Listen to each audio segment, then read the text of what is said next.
Here we go again. Let's get into it. I'll leave the link to this video in the description.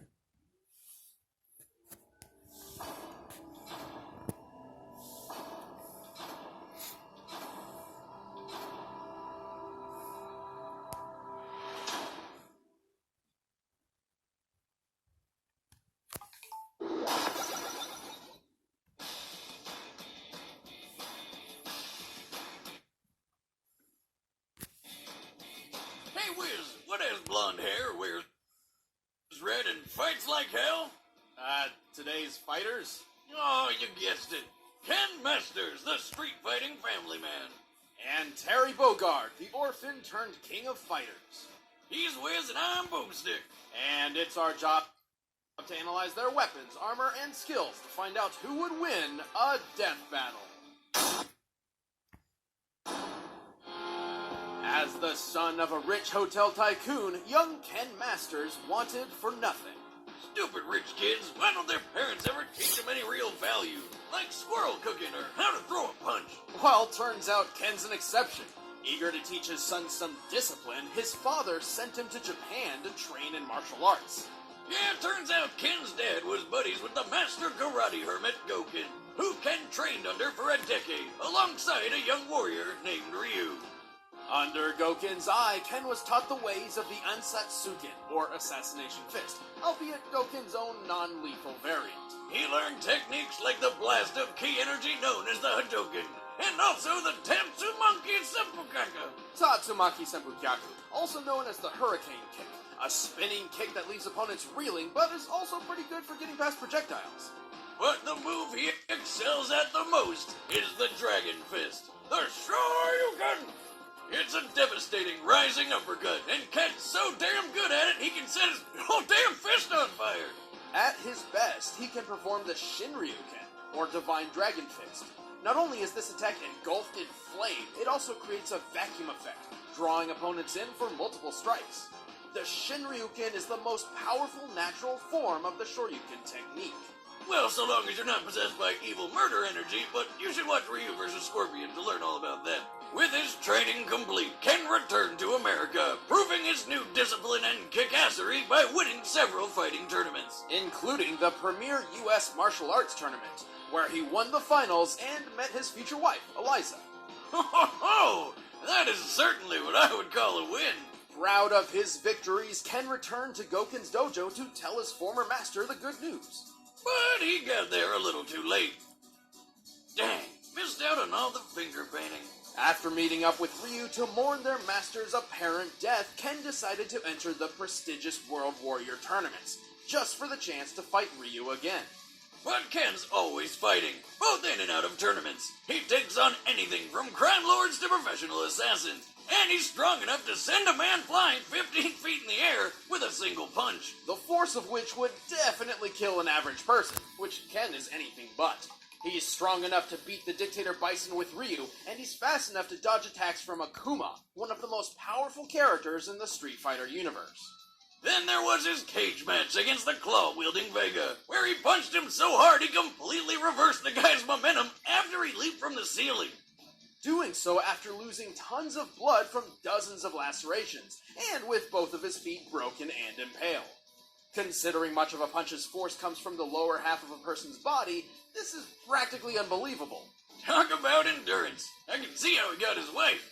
The guy's tough enough to fall over 100 feet into the mud and then just get up more pissed than anything else.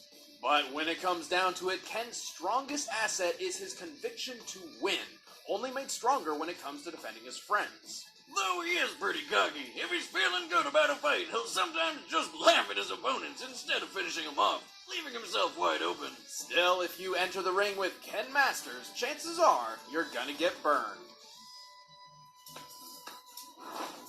Come on, let's turn up the heat. Terry Bogard was born with nothing to his name. Hell, he didn't even have a last name. Stranded with his brother Andy, Terry grew up an orphan on the dangerous streets of Southtown. Until they were adopted by Jeff Bogard, who immediately introduced them to a regimen of bonding and kicking ass.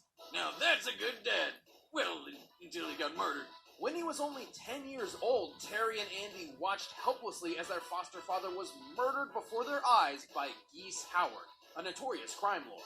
Swearing vengeance, the brothers spent the next decade training to one day take down Geese. What did waterfowl ever do to him?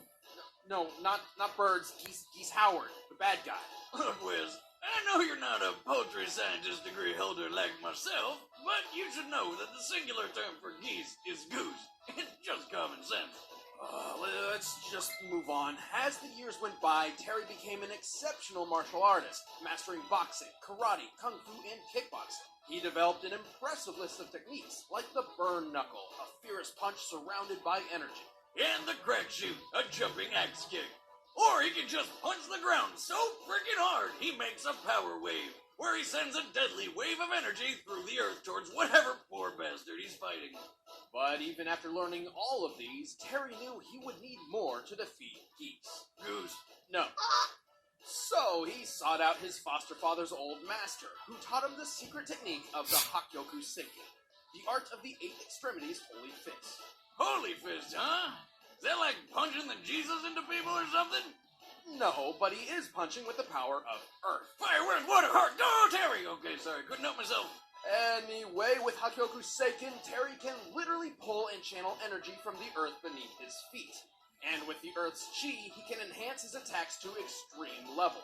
Like turning his ordinary power wave into the monstrously titanic power geyser. Apart from that, his Bust Wolf punch puts his burn knuckle to shame, and with the Star Dunk Volcano, he slams his foes down in a fiery explosion. So when Terry was ready to take Geese down, he figured what better way than in the worldwide tourney Geese himself was hosting, the King of Fighters tournament. And in the end, he most certainly got his revenge, in a battle which was apparently so intense, its spectators compared it to a fight between starving wolves, earning Terry the nickname, the legendary Hungry Wolf. That's a badass nickname. Although it turns out Terry didn't kill Geese hard enough, so he got to do it a second time. Not that Terry was too weak or anything. For example, in his fight with Jamin, he took a huge explosion in the back, got a car thrown at him, jumped up an elevator shaft as it was blowing up, got blasted in the face with a wall of fire which smashed him into a concrete wall, and answered by power geysering so hard he wrecked the factory he was standing on. He bled everywhere. But then this chick made him better with a good old strip and cuddle. Oh, and that guy jamming, he's fast enough to catch bullets. And strong enough to shoot them back. With his fingers. Not good enough for you? Well, how about the time Terry saved a coworker from 6 falling I-beams by smashing them one by one in midair? Keep in mind, a single I-beam is designed to support over 3,000 pounds of pressure. And he took care of it so fast the would-be victim didn't even notice. It's a bit of a shame then that, at his worst, Terry's a pretty sore loser. Even though his willpower is enough to match the power of Mars, the god of war, an unexpected failure can still really shake him up. But when Terry Bogard sets his mind to something, he'd rather bleed out than walk away.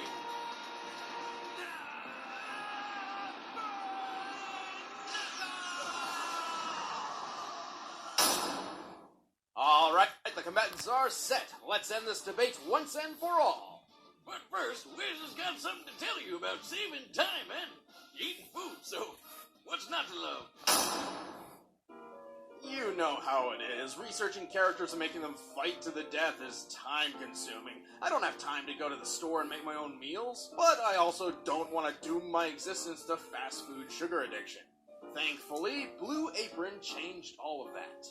For less than $10 a meal, Blue Apron sends me seasonal recipes with pre-portioned ingredients to make delicious home-cooked meals. Each meal comes with an easy step-by-step recipe which can be prepared in 40 minutes or less. This chicken stir-fry only took about 20. Check out this week's menu and get your first 3 meals free, with free shipping, by going to blueapron.com/battle. See for yourself how good it feels and tastes to create impeccable home-cooked meals with Blue Apron. That's blueapron.com/battle. But right now, it's time for a death battle! Here we go. So what do you think is going to win on this battle? Fucking Dan. Sorry ass. Challenge me after some practice.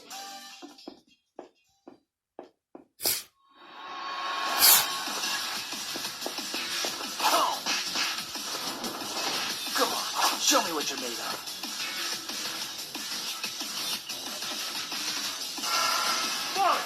Here I go! See ya! See ya!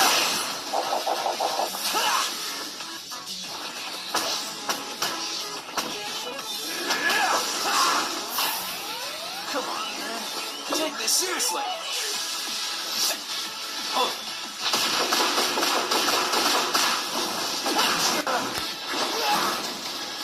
This'll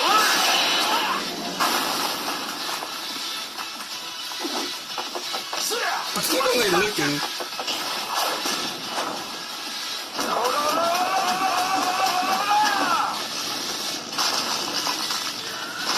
They all running. Dang dog.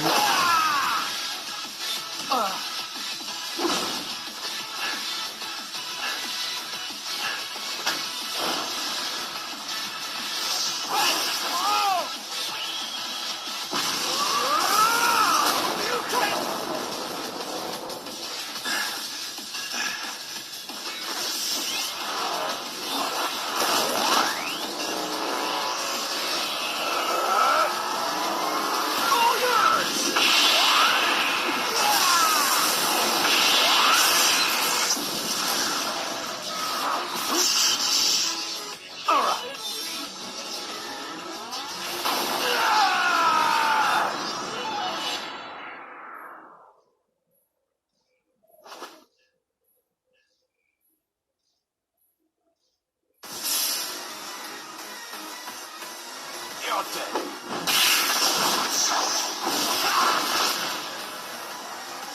Okay. KO. Bummer. So, on the bright side, this means Eliza's single now, right? Boomstick. Just saying what we're all thinking, Wiz. Both Ken and Terry had been fighting since they were children, and each won their fair share of tournaments. However, Terry's sheer power proved too much for Ken to handle. Outside of tourneys, Ken's most notable victories were usually only possible because he had help.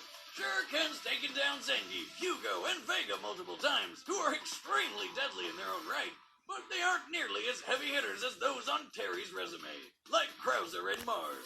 Also, keeping up with and surpassing Jameen, who can effortlessly catch bullets, proves Terry can match someone over twice the speed of sound.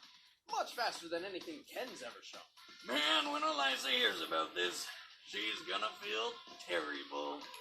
The winner is Terry Bogard.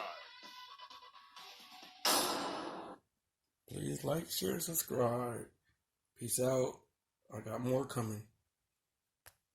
This ain't over.